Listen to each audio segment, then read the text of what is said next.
ముఖ్యంగా రాబోయేటువంటి రోజుల్లో మరింత పొలాలు తీసుకుంటామన్నారు. వారు కూడా నష్టపోయేటటువంటి పరిస్థితి కనబడతా ఉంది. ఇంతకు మించి వైఎస్ఆర్ కాంగ్రెస్ పార్టీ ఏమీ మాట్లాడలేదు. దానికను అమరావతి రైతులకు చిన్నప్రెడ్డి గారు ప్లీజ్ అండి హోల్డ్ ఒక్క నిమిషం హోల్డ్ చిన్నప్రెడ్డి గారు హోల్డ్ ఓకే అండి ఓకే మళ్ళీ మాట్లాడదురు కానీ ఒక్క నిమిషం కృష్ణవేణి గారు ఏదో చెప్తున్నారు. ఓకే మీ వాదన విన్నా ఒక్క నిమిషం చిన్నప్రెడ్డి గారు ప్లీజ్ ఒకరి తర్వాత ఒకరు మాట్లాడండి. కృష్ణవేణి గారు ఒక్క నిమిషం అండి మాట్లాడదురు కానీ లక్షల ఎకరాలు ఎలా ఇచ్చాడో రాష్ట్ర ప్రజలందరూ కూడా మర్చిపోలేదు.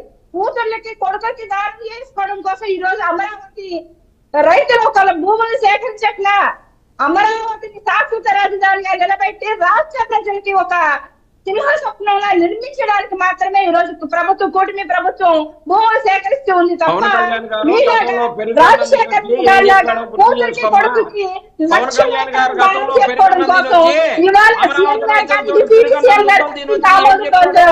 ఇవ్వట్లేదు.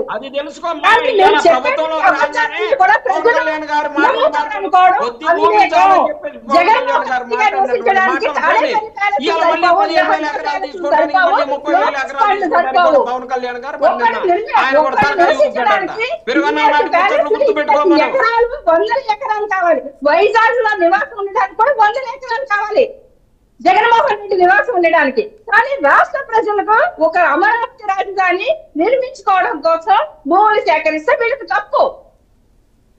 అభివృద్ధి అడ్డుకోవడం తప్ప వైసీపీ లేదు. మళ్ళీ 3 రాజధాని ముచ్చట పెట్టారు. వీళ్ళు ముచ్చట పెట్టడానికి తప్ప వీళ్ళైతే రాష్ట్రానికి ₹1 మీరు ₹1 సాయం చేసింది లేదు. ప్రజలు మీ వాళ్ళు బాగుపడింది లేదు 5 సంవత్సరాలు. ఓకే చిన్నప్రెడ్డి గారు ఒక్క నిమిషం ఇదంతా కాదండి ఒక్క నిమిషం. కృష్ణవేణి గారు ఫైనల్ గా మీరేం చెప్పాలనుకుంటున్నారు చెప్పండి. కృష్ణవేణి గారు మీరేం చెప్పాలనుకుంటున్నారు? ఇది కరెక్ట్ డెసిషనా కాదా? ల్యాండ్ పూలింగ్ అనేది మాత్రం ఎవరు అడ్డుకోలేరు. గెజెట్ నోటిఫికేషన్ ఇవ్వడం అది న్యాయశాఖ దగ్గరకు రావడం కూడా ప్రజలందరికీ తెలుసు. వైసీపీ డైవర్ట్ పాలిటిక్స్ చేసినంత మాత్రమే ప్రజలు ఎక్కడ కూడా డైవర్ట్ అవ్వరు. కొంచెం చదువుకోలేనటువంటి అమాయకులకైతే అది అర్థం కాకపోవచ్చు, కానీ ఎడ్యుకేటెడ్ గా ఉన్నటువంటి వ్యక్తులు కానీ విద్యావంతులు కానీ అందరికీ అర్థమవుతుంది అమరావతి గురించి. లేకపోతే వాళ్ళ నుంచే వాళ్ళ కూటమి ప్రభుత్వం అనేక రకాలుగా ఇబ్బందులు ఎదుర్కొనేది. వాళ్ళందరూ కూడా సహకరిస్తున్నారు అంటే అమరావతి అభివృద్ధి కనిపిస్తూ ఉంది. కాబట్టి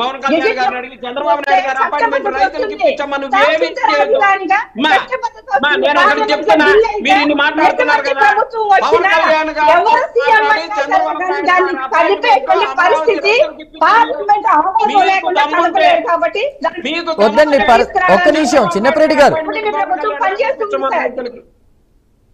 ఒకరి తర్వాత ఒకరు మాట్లాడండి దయచేసి. వినే ప్రజలకు కూడా ఇబ్బందిగా ఉంటుంది. చంద్రబాబు నాయుడు గారు అపాయింట్మెంట్ రైతులకు దొరకట్లేదంట. పవన్ కళ్యాణ్ గారు రికమెండ్ చేసి చంద్రబాబు నాయుడు గారు రైతుల అపాయింట్మెంట్ రైతులకు అమరావతి రైతులు విజయ్ గారు ప్లీజ్ మీ దగ్గరికి వస్తున్నా. విజయ్ గారు ఒక్క నిమిషం రైట్ చెప్పండి విజయ్ గారు.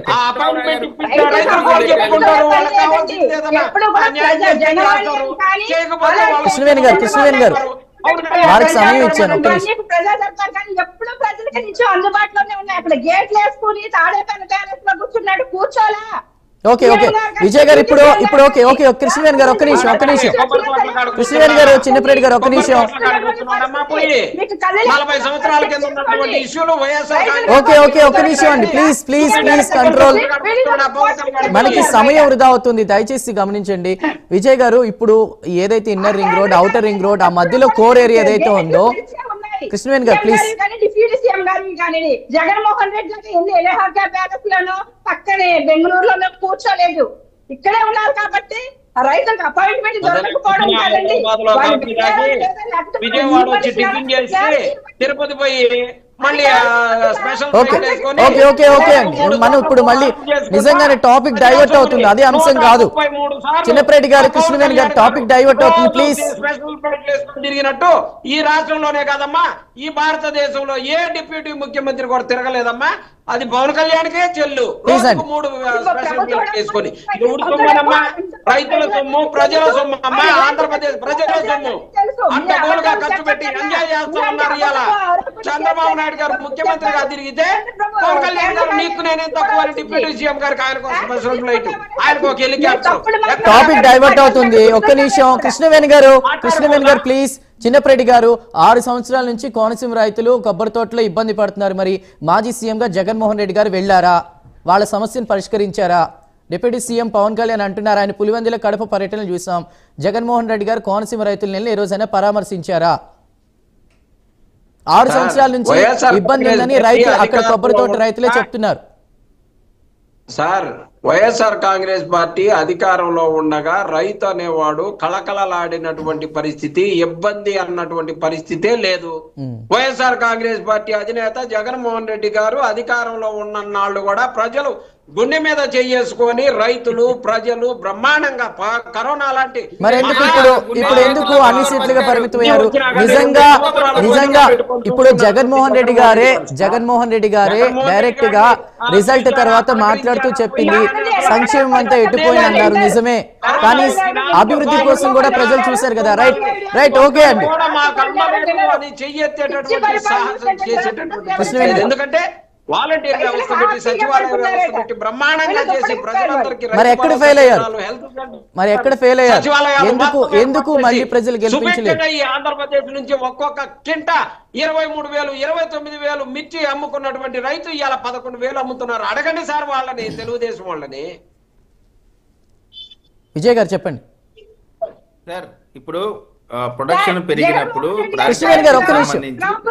అరటికి సంబంధించి రైతులు పండించలేదు, చాలా పొలాలు ఎండబెట్టుకుని కూర్చున్నారు. ఇవాళ రైతులు అభివృద్ధి చెందుతూ వ్యవసాయం పెరిగినప్పుడు కొంచెం రైతు సామాన్యులకు అందుబాటులో ఉండడానికి రైతులైతే పంట అయితే మాత్రం హెచ్చు తగ్గులు ఉంటాయి. కృష్ణవేణి గారు విజయ్ గారు ఇందాక లేదండి, ఒక్క నిమిషం దయచేసి ప్లీజ్ నేను ఒకరికి సమయం ఇచ్చినప్పుడు వారు మాట్లాడండి.